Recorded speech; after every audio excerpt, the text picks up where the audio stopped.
Alô, meus queridos amigos e irmãos, que Jesus abençoe a cada um de nós.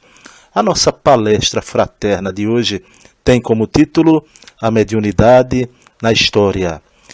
Algumas pessoas, meus amados irmãos, inadvertidamente dizem que a mediunidade não existe, que não há nenhum intercâmbio do mundo do aquém com o mundo do além.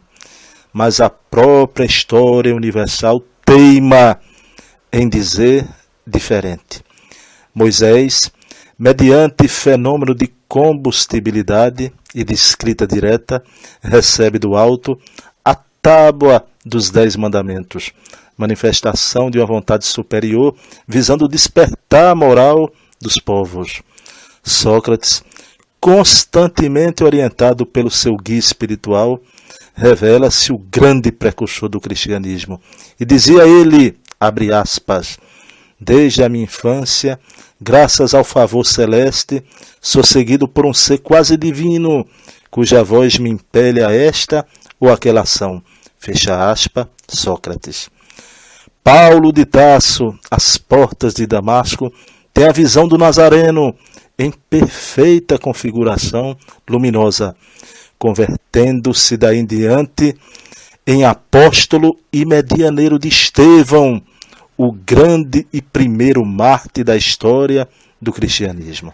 Os oráculos eram núcleos de intercâmbio mediúnico, onde trabalhavam sibilas, pitons, pitonisas, gente de todas as classes sociais, inclusive autoridades públicas, visitavam esses lugares, recebendo orientações das mais diversificadas. César, o grande imperador romano, esteve com a pitonisa Espurina, informando-se da data em que algo muito grave aconteceria na sua vida. Na data prevista, César segue para o palácio e lá recebe 23 punhaladas, morrendo imediatamente. Joana d'Arc, heroína francesa, orientada pelas vozes do céu, assume a missão de libertar sua pátria do jugo inglês. Perseguida como herege, submete-se ao sacrifício inquisitorial, mas no momento extremo ainda afirma ouvir as vozes dos espíritos. A rainha Vitória, a soberana que mais tempo permaneceu no poder inglês, passou 30 anos mantendo diálogos com seu esposo Alberto, através do médium John Brown. As grandes decisões de seu governo tiveram a participação direta do espírito de Alberto. Catarina da Rússia é chamada às pressas para ver o seu sósia fantasma, uma entidade materializada que se demorava no trono da rainha, sendo cercada pela guarda do palácio.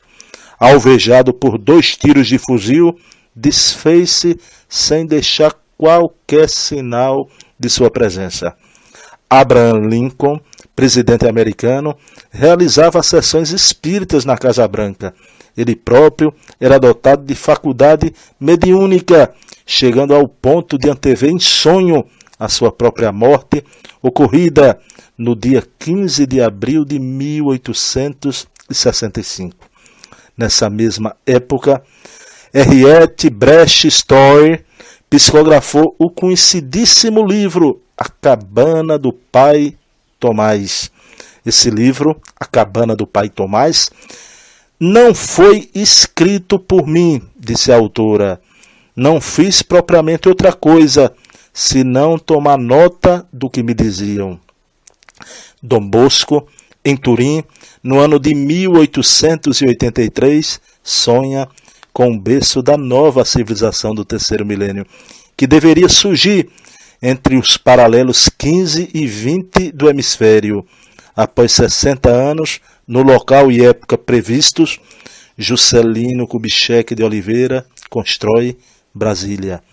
Um sem número de fatos ainda poderíamos citar, são realidades trazidas ao conhecimento público pela imprensa universal, isto é, pelos veículos normais de comunicação, atestando a grande realidade da mediunidade, pontificando vitoriosa na história.